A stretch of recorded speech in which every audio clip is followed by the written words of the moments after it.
മഞ്ജു വാര്യരുടെ കയറ്റം എന്ന സിനിമ ഓൺലൈനിലൂടെ സൗജന്യമായി റിലീസ് ചെയ്ത് സനൽകുമാർ.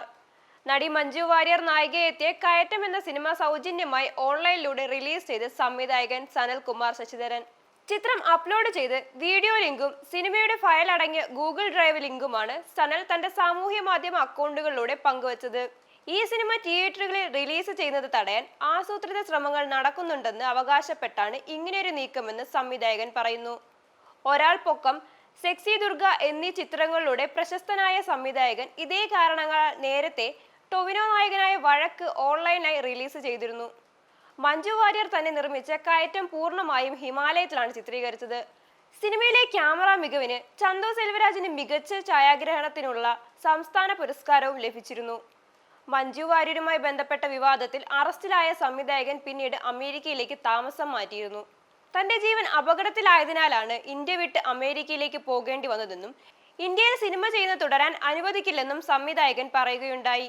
നിരവധി പേർ പദ്ധതിയിൽ ഉൾപ്പെട്ടതിനാൽ കയറ്റം റിലീസ് ചെയ്യാൻ തനിക്ക് ധാർമ്മിക ബാധ്യതയുണ്ടെന്നും അദ്ദേഹം പറഞ്ഞു. 2019 ഞാൻ എന്റെ കയറ്റം എന്ന സിനിമ നിർമ്മിച്ചിരുന്നു. ഇന്ത്യയിലും വിദേശത്തുമായി സിനിമയ്ക്ക് നിരവധി അവാർഡുകൾ ലഭിച്ചിരുന്നു. എന്നിരുന്നാലും എന്റെ പ്രേക്ഷകർക്കായി ചിത്രം ഇതുവരെ റിലീസ് ചെയ്യാൻ എനിക്ക് കഴിഞ്ഞില്ല. സിനിമയുടെ നിർമ്മാതാവും നടിയുമായ മഞ്ജു വാര്യരെ ഞാൻ ബന്ധപ്പെടാൻ ശ്രമിച്ചപ്പോഴൊക്കെ ആരോ എന്നെ തടയാൻ ശ്രമിക്കുന്നതായി എനിക്ക് തോന്നി. അതിനുശേഷമാണ് മഞ്ജു വാര്യരുടെ ജീവൻ അപകടത്തിലാണെന്ന പോസ്റ്റ് ഇടുന്നത്.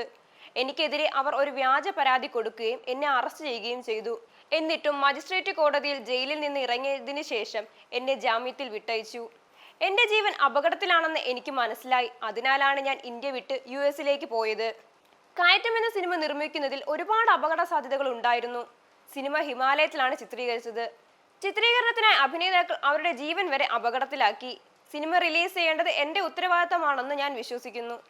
സിനിമയുടെ ലിങ്ക് വിവിധ സൈറ്റുകളിൽ ലഭ്യമാണ്. സോഷ്യൽ മീഡിയ പ്ലാറ്റ്ഫോമുകളിൽ എന്റെ തീരുമാനത്തിന് ഒരുപാട് വിമർശനങ്ങൾ നേരിടേണ്ടി വരുമെന്ന് എനിക്കറിയാം. എങ്കിലും ഇത്തരമൊരു വിഡ്ഢിത്തം ഞാൻ എടുക്കുന്നത് 2ാം തവണയാണ്. ഒരു മുൻവിധിയും കൂടാതെ സിനിമ കാണുക. സനൽകുമാറിന്റെ വാക്കുകൾ.